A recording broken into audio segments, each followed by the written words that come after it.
નમસ્કાર વિદ્યાર્થી મિત્રો, આપણી સૌની યુટ્યુબ ચેનલ માસ્ટર્સ એકેડેમીમાં આપનું હાર્દિક સ્વાગત છે. મારું નામ છે યોગેશ સર. આજના વિડીયોમાં આપણે જે ઉમેદવારો કોમર્સ વિષયની મેઇન્સની પરીક્ષા આપવાના છે તેમના માટે કેટલુંક મહત્ત્વનું એનાલિસિસ લઈને આવ્યો છું. મિત્રો, આ એનાલિસિસ કરવાનું કારણ બે છે. કારણ નંબર 1 કે હવે પરીક્ષાના દિવસો ખૂબ નજીક આવી ગયા છે, અને બીજું મહત્ત્વનું કારણ એ છે કે માત્ર કોમર્સ વિષય સાથે જે ઉમેદવારો પરીક્ષા આપવાના છે તેમણે 3 વિષયની તૈયારી કરવાની છે. બાકી બીજા બધા કેટેગરીના બીજા બધા વિષયના ઉમેદવારોએ માત્ર એક જ વિષયની તૈયારી કરવાની છે. પછી એ ફિઝિક્સ હોય, કેમેસ્ટ્રી હોય, બાયોલોજી હોય કે આર્ટ્સનો કોઈ પણ વિષય હોય, પણ કોમર્સ વિષય સાથે જે ઉમેદવારો પરીક્ષા આપવાના છે તેમણે 3 વિષયની તૈયારી કરવાની છે. એટલે સ્વાભાવિકપણે દિવસો ટૂંકા છે અને કયા કયા વિષયમાંથી કેટલા માર્ક્સનું પૂછાય તે સૌથી મહત્ત્વની બાબત બની રહે છે. એટલે પરીક્ષાના હવે થોડા જ દિવસો બચ્યા છે, તો આ એનાલિસિસ આપના માટે ઉપયોગી થઈ પડશે. મિત્રો, સૌપ્રથમ તો આપને જણાવી દઉં કે રાજ્ય પરીક્ષા બોર્ડ દ્વારા એવી કોઈ સત્તાવાર જાહેરાત કરવામાં આવી નથી કે કયા વિષયમાંથી કેટલા માર્ક્સનું પૂછાય છે. એટલે મિત્રો, આ અગાઉ 2023ની પરીક્ષા જે લેવાઈ હતી, આ 2023ની પરીક્ષામાં જુદા જુદા વિષયને અને જુદા જુદા ધોરણને કેટલા માર્કનું વેઇટેજ આપેલું હતું તેની બ્લુપ્રિન્ટ આપની સમક્ષ આજે હું લઈને આવ્યો છું. મિત્રો, આ બ્લુપ્રિન્ટના આધારે આપ જે તે વિષયની તૈયારી કરશો તો મને એવું લાગે છે કે આપ ખૂબ ઓછા સમયમાં વધુ સારી સફળતા મેળવી શકો તેમ છો. તો ચાલો શરૂઆત કરીએ. મિત્રો, વળી પાછો યાદ અપાઈ દઉં કે આ બ્લુપ્રિન્ટ 2023 એટલે કે આના અગાઉના વર્ષે જે પરીક્ષા લેવાઈ હતી તેની બ્લુપ્રિન્ટ આપેલી છે. મિત્રો, અહીં તમને ધોરણ પ્રમાણે મેં એનાલિસિસ કરેલું છે. મિત્રો, સૌ પ્રથમ તો ધોરણ 12 એકાઉન્ટ નામનો વિષય છે. આ એકાઉન્ટમાંથી કુલ 52 ગુણનું પૂછાયું હતું. આ 52 ગુણનું કઈ રીતે? મિત્રો, બરાબર યાદ રાખજો કે જ્યારે જે પરીક્ષા લેવાઈ હતી આ પરીક્ષામાં જનરલ વિકલ્પ હતા, એટલે પેપર 100 ગુણનું, પણ કુલ પ્રશ્નોની સંખ્યાના આધારે જો ગુણ ગણીએ તો કુલ 136 માર્ક્સનું કુલ પેપર હતું. આ 136માંથી 52 માર્કનું એકાઉન્ટના વિષયમાં પૂછાયું હતું.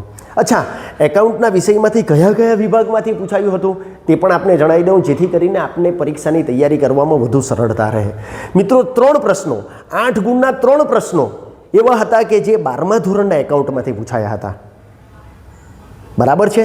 પછી 6 ગુણના 2 પ્રશ્ન એવા હતા કે જે એકાઉન્ટના વિષયમાંથી પૂછાયા હતા. 4 ગુણના 3 પ્રશ્નો એવા હતા કે જેમાંથી 12 ગુણના 3 પ્રશ્નો પૂછાયા હતા.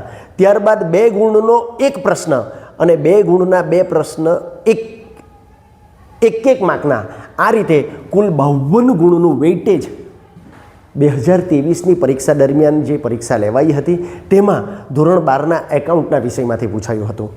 તે જ રીતે ધોરણ 11ના એકાઉન્ટમાંથી કેટલા માર્ક્સનું પૂછાયું હતું?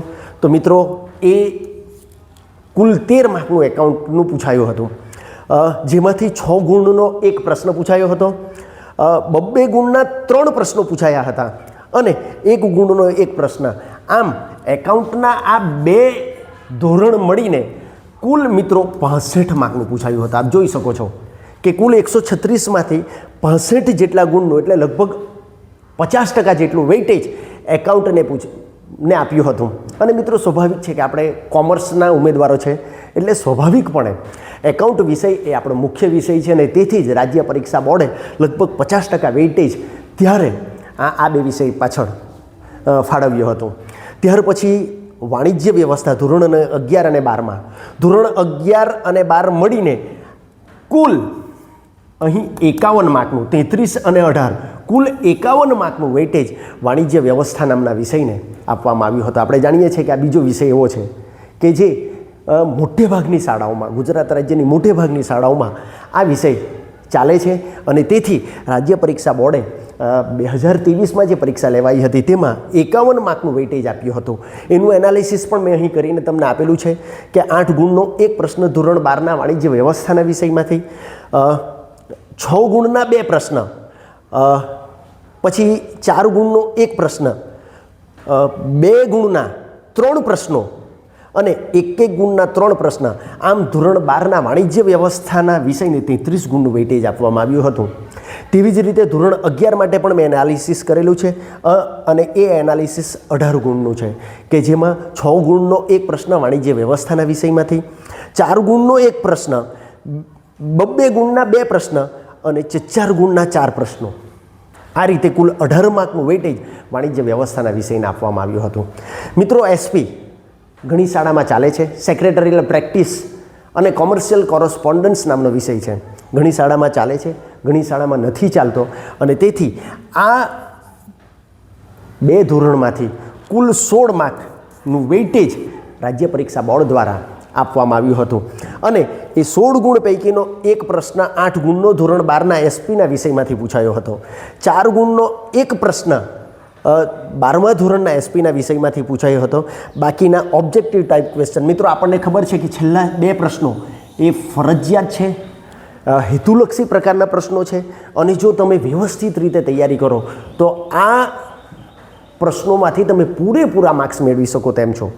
અને મિત્રો, એક 4 ગુણનો પ્રશ્ન, આપણી જે શિક્ષણ પદ્ધતિ છે, આપણું પાઠ આયોજન છે, તેને લગતો 4 ગુણનો એક પ્રશ્ન પૂછવામાં આવ્યો હતો એટલે એને મેં બહાર દર્શાવ્યો હતો.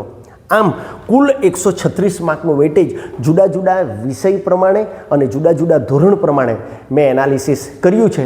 હવે પછીના વિડીયોમાં આશા રાખું છું કે આપને આ એનાલિસિસ દ્વારા પરીક્ષાની તૈયારી કરવામાં સરળતા રહેશે. કારણ કે મિત્રો, મહેનત બધા જ કરે છે, કામ બધા જ કરે છે, પણ કામના 2 પ્રકાર છે. એક હાર્ડવર્ક અને બીજું સ્માર્ટ વર્ક. મિત્રો, હાર્ડવર્ક કરવાથી જેટલી સફળતા નથી મળતી એટલી સફળતા તમે સ્માર્ટ વર્ક કરીને કરી શકો તેમ છો. અને સ્માર્ટ વર્ક એટલે જ આ એનાલિસિસ કરવાનું કામ. આશા રાખું છું કે આ વિડીયોમાં આપને સમજ પડી હશે, આપને પરીક્ષાની તૈયારી કરવા માટે થોડુંક માર્ગદર્શન મળશે. હવે પછીના વિડીયોમાં કયા કયા ચેપ્ટરમાંથી કયા પ્રકારના પ્રશ્નો પૂછાયા હતા તેની પણ ચર્ચા હવે પછીના વિડીયોમાં કરવાના છે. જો આપને આ ચેનલ માં ઇન્ટરેસ્ટ હોય, જો આપને આ વિડીયો ગમ્યો હોય તો આપના મિત્રોને શેર કરજો.